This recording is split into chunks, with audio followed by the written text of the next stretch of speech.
నమస్కారం గురుగారు. నమస్కారం అమ్మా, శుభం వ్యాధు. గురుగారు, చాలా మంది నిత్యం పూజలు చేస్తూనే ఉంటారు. అయినా ఎక్కడేసిన గొంగలు అక్కడే అన్నట్టు ఆర్థిక ఇబ్బందులే కానీ ఆరోగ్యపరంగా కానీ అన్ని రకాల ఇబ్బందులు అలానే ఉంటూ ఉంటాయి.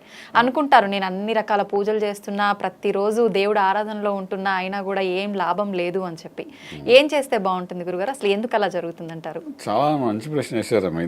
దీనికి ఆన్సర్స్ 10 రకాలు ఉన్నాయన్నమ్మా. ఎందుకు మీరు ఆడవాళ్ళు కాబట్టి మీ 10 రకాలు చెప్తే మీకు ఏదో ఒకటి ఫాలో అవుతారు. ఫస్ట్ ఆఫ్ ఆల్ మీరు అన్నారే పూజలు చేస్తారు ఏం కాలేదు అనేది. 3 గంటలకు లేచిపోయి ఇంటి ఇల్లాలు అంటే ఇంట్లో ఆడవాళ్ళు 3:30కి మొత్తం ఇల్లంతా కడిగేసి ముగ్గులు వేసేసి దీపారాధన చేసి ఇంకా అక్కడ కూర్చుంటారు. పక్కన భర్త లేచాడా లేవలేదా, పిల్లలు లేచాడా లేదా ఏమీ సంబంధం లేదు. 8-9 గంటల వరకు చక్కగా కూర్చొని పూజ చేసేస్తుంటారు. ఫలితం ఏమీ కనిపించదు. ఇప్పుడు ఎలా ఉందంటే ఇది మెడికల్ షాప్ మందు ఉంది, మనం మందులు వాడేద్దాం ఆరోగ్యం కోసం మనం అనుకుంటాం. రకరకాల మందులు ఉన్నాయి కదా, మనకు తెలుసు కదా మందుల పేర్లు. సో అన్ని వాడేద్దాం చక్కగా. మనకి ఇది టానిక్ ఇది వేసుకుంటే బాగుంటుంది, ఆ టానిక్ వేసుకుంటే కలర్ వస్తుంది, ఇక టానిక్ వేసుకుంటే గ్లో వస్తుంది, ఇలాగ ఏదో ఒకటి తినేయాలనుకుంటాం. కానీ డాక్టర్ని కన్సల్ట్ చేస్తే అసలు మీ శరీరంలో ఏం చేస్తే మీరు ఆరోగ్యంగా ఉంటారు అది ఇంపార్టెంట్. డాక్టర్ క్లియర్గా చెప్తారు ఇది ఒక్కటి వేస్తే చాలా నీకేం అక్కర్లేదని.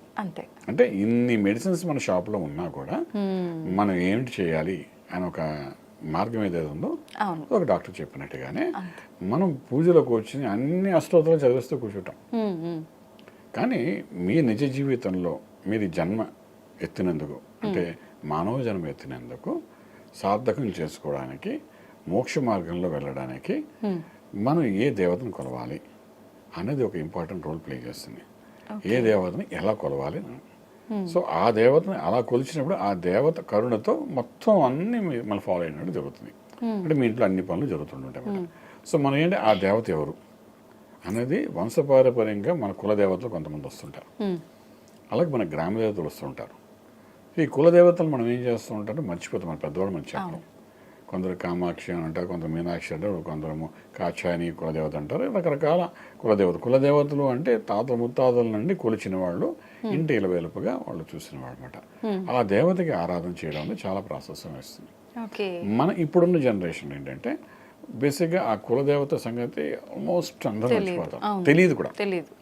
వాడు ఏంటంటే అది కూడా గణపతి, తర్వాత మిగిలిన దేవతలు ఉంటే గణపతి పూజ చేస్తారు. తర్వాత తెల్లారి ఎవరో ఒకటి ఛానల్లో చెప్తారు ఈ దేవతను పూజ చేయ 2 సార్లు మంత్రం చేయి నీ పనులను అయిపోతాడు. వెంటనే దాని మీద స్విచ్ ఆఫ్ అయిపోతాడు. ఆ స్విచ్ ఆఫ్ అయిన తర్వాత ఇంకో స్వామి ఎక్కడో చెప్తాడు ఇంకో మంత్రం, ఇది జరుగుతుంది కష్టైశ్వర్యాలు చేస్తాయంటాడు. సో దాన్ని సెకండ్ లైన్లో పెట్టుకుంటారు. దీని తర్వాత ఇంకో స్వామి చెప్తారు ఇది ఒక్క లైన్ చేస్తే చాలు ఇక నీ ఇంటి నిండా అష్టైశ్వర్యాలు ఉంటాయంటాడు. సో ఈ 3 వదిలేసి దాన్ని ఫస్ట్ ప్రిఫరెన్స్లో పెడతారు ఆడవాళ్ళు. తప్పు అనుకోకుండా ఏది తొందరగా అయిపోతుంది అని అంటే దానికి వెళ్ళిపోతుంటారు. ఈ దీని చుట్టూ తిరుగుతుంటుంటారు. వీటన్నిటి ముఖ్యం ఏంటంటే మన జన్మకారకత్వం, మన వంశానికి సంబంధించి మన కులానికి సంబంధించిన దేవత ఉంటారు. సో ఆ దేవత ఎవరు తెలుసుకుని ఆ దేవతకు ఉదయం లేవగానే మొట్టమొదటి సాధన చేయడం చాలా ప్రాశస్యం వహిస్తుంది. ఎలా తెలుస్తుంది గురువుగారు? తెలుస్తుందండి. మనం కొద్దిగా పెద్దవాళ్ళని అనుసరించి అడిగితే వెనక్కి వెళ్ళాలి. కొంచెం మనకు ఓపిక ఉంటుంది చాలా మందికి. వెనక్కి వెళ్ళి తండ్రి తాతగారు వాళ్ళ ఏం కొలిచేరు ఇవన్నీ కూడా మనం అడిగినప్పుడు ఏంటంటే డెఫినెట్గా ఇంటి ఇలవేల పని ఉంటుందన్నమాట. ఇంటి దేవతను ఉంటుందన్నమాట. దేవతలే మళ్ళీ వాళ్ళు ఎలాగంటే కొందరికి వెంకన్నబాబు ఇంటి దేవత ఉంటారు, కొందరికి కామాక్షి అమ్మవారు ఉంటారు, కాచాయని అమ్మవారు ఉంటారు, కొందరికేమో దుర్గా అమ్మవారు ఉంటారు. రకరకాలుగా ఉంటాయి అన్నమాట వాళ్ళకి ఇంట్లోని. ఏదైతే ఉందో ఆ దేవతని ముందు గట్టిగా పట్టుకోవాలి. అది ఎప్పుడైతే పట్టుకుంటామో అప్పుడు ఆ దేవత కానీ కరుణిస్తే అన్నీ వరుసగా ఫాలో అయిపోతాయి. సో అది ముందు తెలుసుకోవడం చాలా ముఖ్యం పడుతుంది. అది మొట్టమొదటి విషయం. ఒకవేళ తెలియని పక్షంలో తెలుస్తున్నాం కూడా. ఎప్పుడైతే మనం పెద్దలను కలుస్తామో వాళ్ళు చెప్తారు. తండ్రి తాత ఎవరికైతే మనం గుర్తుంటాం కదా. తాత వంశానికి సంబంధించిన వాడు ఎవరు ఒకరు ఉంటూనే ఉంటారు కదా. తండ్రికి సంబంధించిన వాడు ఎవరు ఉంటారు. ముత్తాత వాళ్ళు ఎవరు ఉంటారు, కానీ తాత వరకు ఉంటారు కదా. తాత ఏంటంటే almost 100 years back person. So 100 years back మనకు ఇన్ని దేవతలు లేరు. పాయింట్ ఒప్పుకుంటారా? ఇప్పుడు వచ్చేసారు ఒక పక్క సాయిబాబా అంటారు, ఇంకోరు అంటారు, రకరకాల. ఇప్పుడు లేటెస్ట్గా ఉన్న బాబా అయితే ఇంకా వెంటనే ఇన్సిడెంట్గా ఫలితం ఇచ్చేస్తారు. కాబట్టి వెంకటేశ్వర స్వామి ఎన్నిసార్లు మహత్యాలు చేస్తూ మేము చూశాను మా లైఫ్లోని. రకరకాల మహత్యాలు చేశారు ఆయన. నిదర్శనాలు చూపించారు. ఇప్పుడు ఆయన మన నిదర్శనాల గురించి ఎవరు మాట్లాడరు. ఇప్పుడు సాయిబాబా చేసిన నిదర్శనాల గురించి మాట్లాడుతూ ఉంటారు. అంటే ఈయన దేవుడా కాదా అది different part of it. But ఏంటంటే ఇవన్నీ మనం చూస్తాం. మనకు దైవంగా భావించినప్పుడు మనకు దాని ఫలితం కూడా వస్తూనే ఉంది. అయితే ఈ మొట్టమొదటి పూజ చేయవలసిన అంటే ఆ దేవతని, గ్రామ మన ఇంటి ఇలవేల పేరుందో వాళ్ళని మనసులో తలుచుకుని చేయవలసి వస్తుంది. తర్వాత ఇంకొకటి అంటే పూజలు చేసేటప్పుడు కూడాను నియమ నిష్టము కంటే ఇప్పుడు దేవతలను దీపారాధన, ఆ తర్వాత మనం గణపతి మంత్రం చేసి వస్తే అలా ఒకటి ఒకటి చేసుకుంటూ మనం వస్తాం. ఇది ఏంటంటే it to maintain your house in a proper way ఉపయోగపడతాయి. తర్వాత లగ్న ప్రకారం అంటే మళ్ళీ జ్యోతిష్యంలోకి వెళ్తాం మనం అనకండి, లగ్నం ప్రకారము ఆ తల్లి ఎవరైతే పూజ చేస్తున్నారో లేకపోతే ఆ ఇంటి యజమాని ఎవరైతే పూజ చేయాలనుకుంటున్నారో వాళ్ళ లగ్న ప్రకారం పంచమ భావం చెప్తుంది ఏ దేవతను కొలవాలి అని. ఇది శాస్త్రంలో ఉంది, జ్యోతిష్ శాస్త్రం ఉంది వెరీ క్లియర్గా. ఇప్పుడు పలానా లగ్నంలో మీరు పుట్టారు, అక్కడ నుండి పంచమ భావం. పంచమ భావం అనేది మోక్ష భాగం అంటాం, మోక్షము అంటాం. పంచమ భాగం అంటే అష్ట ఐశ్వర్య భోగభాగ్యాలు ఇచ్చే ప్రదేశం అంటాం. అలాగే పంచమ భావం అంటే మనం మంత్ర సాధన చేసే ప్రదేశం అంటాము. పంచమం అంటే మోక్ష మార్గం అంటామట. మీకు 2-3 రకాల మోక్షాలు ఉంటాయి ఈ భూమి మీద. మానవ జన్మ ఎత్తింది ఎందుకంటే మోక్షం పొందడానికి, ఇంకే జన్మలో మనకు మోక్షం లేదు. మానవుగా పుడితే జ్ఞానము విజ్ఞానం 2 వస్తాయి కాబట్టి ఆ జ్ఞానము విజ్ఞానం 2 కలుపుకొని మోక్ష మార్గాన్ని ప్రయత్నం చేస్తే డెఫినెట్గా మోక్షం అంటూ ఉంటుంది. మోక్షం అంటే ఈ ఆత్మ పరమాత్మతో కలవడం ప్రాపర్గా, మధ్యలో ఏ ఇబ్బంది లేకుండా. సింపుల్గా చెప్పాలంటే, అంటే నేను పెద్దవాళ్ళగా అంత వాక్యాలు చెప్పలేను, సో సింపుల్గా చెప్పేస్తున్నాను, ఈజీగా అర్థమవుతుంది కదా జనాలుగా చెప్తున్నాను. సో ఇక్కడ ఏమవుతుందంటే ఎప్పుడైతే ఈ మానవ జన్మ ఎత్తామో జ్ఞానము విజ్ఞానం అని మనం మాట్లాడుకున్నాం కదా. సో జ్ఞానం అనేది భూమి మీద ఉన్న ప్రతి పశుపక్షులకి కూడా ఉంటుంది. చిన్న పక్షి కూడా ఎలా అనంతనా తెలుసు, పిల్లలు ఎలా కనాలో తెలుసు. తెలియదుగా అనలాంటి ఛాన్స్లే కదా. అది ఆ జ్ఞానం అందరికీ ఉన్నాయి, కానీ వాటికి విజ్ఞానం లేదు. విజ్ఞానం ఉన్నవాడు ఎవడంటే మనిషి ఒక్కడే. విజ్ఞానంతో ఏం చేయాలంటే ఎలా జీవించాలో తెలుసుకోవడం కోసం అది విజ్ఞానం రాలేదు వీనికి. ఈ మానవ జన్మ ఎత్తితే మోక్షానికి అవకాశం ఉంటుంది. సో మానవ జన్మ ఎత్తడం దుర్లభం అంటారు. ఎన్నో పుణ్యం చేసుకుంటే మానవ జన్మ ఎత్తలేం. సో అటువంటి ఎత్తినప్పుడు మనం మోక్ష సాధన చేయాలంటారు. మీరు దైవం గురించి, దేవతల గురించి, పూజల గురించి మాట్లాడుతాం కాబట్టి ఈ టాపిక్ చెప్తున్నాను. ఎప్పుడైతే మనం మోక్ష మార్గంలోకి వెళ్ళాలి అంటున్నప్పుడు ఫస్ట్ పాయింట్ ఏంటి, ఈ సంసారిక జీవితం గురించి మనం ఆలోచించకూడదు. మనం దేనికి పూజ చేస్తున్నాము? మోక్షం కోసం చేయట్లేదు, మోక్షం కోరికలు తీర్చడం కోసం చేస్తున్నాము. అంటే ఏంటి, వీఆర్ కనెక్టెడ్ విత్ లౌకిక ప్రపంచంతో కనెక్టెడ్ వెళ్తున్నాం. దీని మీద ఏ ఎమోషన్స్కి వెళ్తున్నాం తప్ప ఎలా ఈ మార్గం కూడా వెళ్ళట్లేదు. నువ్వు పూజ చేసేది, దేవతను కొలిచేది ఆ మార్గం కొన్ని ప్రయత్నం చేస్తే అందులో ఇవన్నీ వస్తాయి. ఓకే, మొట్టమొదటి కూర్చోవడమే, ఇలా కూర్చోగానే ఎదురుకుండా కూర్చొని కనబడుతుంది.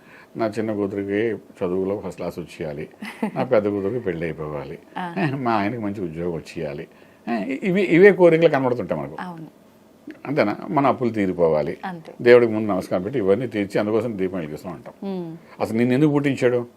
కొన్ని వేల కోట్ల జన్మ తర్వాత నీ మానవ జన్మ ఎందుకు ఇచ్చాడంటే నువ్వు ఈ జన్మలో నువ్వు సాధన చేస్తావు. విజ్ఞానం ఉన్న వ్యక్తి కాబట్టి జ్ఞానం విజ్ఞానం కలిసి మనం ఖచ్చితంగా మోక్ష మార్గం వెళ్ళాలి. దానికి ఎటువంటి సాధన చేయాలి, ఎటువంటి మంత్ర సాధన చేయాలి? మంత్రమే ఆ ఎటువంటి మంత్రం అనేది లగ్నాతు పంచమ భావన బట్టి నీవు ఏ మంత్రం చేసి ఏ దేవతను కొలిస్తే నీకు మోక్షం వస్తుందని చెప్తుంది. ఇది సత్యం. అందుకే శాస్త్రంలో ఎవడు కాదనడానికి లేదు, జ్యోతిష్ శాస్త్రంలో ఎవడు దీన్ని నో అనడానికి ఛాన్స్ లేదు. ఎవరు అంటే దాని మీద ఆర్గ్యుమెంట్ కూడా కూర్చుంటాను అంతగా సరదాగా కూడా. అంటే అది మోక్షం అంటే ఇక్కడ మళ్ళీ 2 పాయింట్స్ అన్నా. ఒకటి ఏంటంటే పంచము సంతానం అని చెప్తుంది. నీకు మగ సంతానం కలిగితే, ఒకవేళ మగ సంతానం కలిగితే తండ్రికి మోక్షం ఇచ్చే, శరీరానికి మోక్షం ఇచ్చేది కొడుకు, కొరువు పెట్టి చేస్తాడు. అలాగే అది కూడా పంచమ భావాన్ని బట్టి ఉంటుంది. వాడు పుట్టినవాడు ఖచ్చితంగా మోక్షం ఇస్తాడా శరీరానికి ఇవ్వడాన్ని. ఈ ఆత్మకి మోక్షం రావాలంటే పంచమ భావాన్ని బట్టి ఏ దేవతను కొలవాలి చెప్పిన దాన్ని బట్టి ఆ దేవతను కొలవడానికి ప్రయత్నం చేయగలిగితే డెఫినెట్గా మనకు మోక్షం వస్తుంది. ఈ మోక్షం కోసం చేసే శరీరంలో భాగంగా ఆ దారిలో వెళ్తుంటే మనకు మిగిలివన్నీ ఆటోమేటిక్ దొరుకుతాయి. మనం దానికి ప్రయత్నం చేస్తే ఇవన్నీ దొరుకుతాయి వరుసగా. కానీ మనం దానికి ప్రయత్నం చేయకుండా ఇవన్నీ కావాలనుకుంటే ఆ మార్గం ఒప్పుకోదు. సో సింపుల్ లాజిక్ అంటే దానికోసం ప్రయత్నం చేయాలి. మనకు ఏంటంటే ఆహారం ఎందుకు తీసుకుంటున్నాం అంటే మనం బతకడానికి కోసమే. తినడానికి కోసం చాలా మంది ఆహారం తీసుకుంటారు, బతకడం కోసం కాదు. సో డిఫరెన్స్ రెండింటికి ఉంది కదా. సో ముందు ఆ మోక్ష మార్గాల కోసం చేసే ప్రయత్నంలో మీ జాతక రీత్యా పంచమ భావంలో ఏ దేవతను కొలవాలని చెప్పి ఆ దేవతను నెక్స్ట్ మీరు కొలవాలి. అక్కడ ఒకటి మనం కులదేవత అనుకున్నాం, రెండవది పంచమ భావాన్ని బట్టి ఏ దేవతను కొలవాలన్నది దృష్టిలో పెట్టి ఆ దేవతని మనం ఆరాధన చేయాలి. అలా చేస్తున్నప్పుడు మనకు మోక్ష మార్గము, మోక్షం అంటే మనకు సులువు. మోక్షం అంటే ఇంకొక మీనింగ్ కూడా మీకు చెప్తాను. అదేంటంటే 10th క్లాస్ పాస్ అయినవాడు పాస్ అయితే వాడికి అది మోక్షం. పెళ్లి కానివాడికి పెళ్లి అయితే మోక్షము చెప్తున్నాను, ఉద్యోగం రానివాడికి ఉద్యోగం వస్తే మోక్షము, అంతే కదా. అది మోక్షం ఫిల్లింగ్ ది బ్లాంక్స్ లో ఏంటంటే ఏది కాలేదు అది జరిగితే వాడు రిలాక్సేషన్ ఇస్ మోక్షం.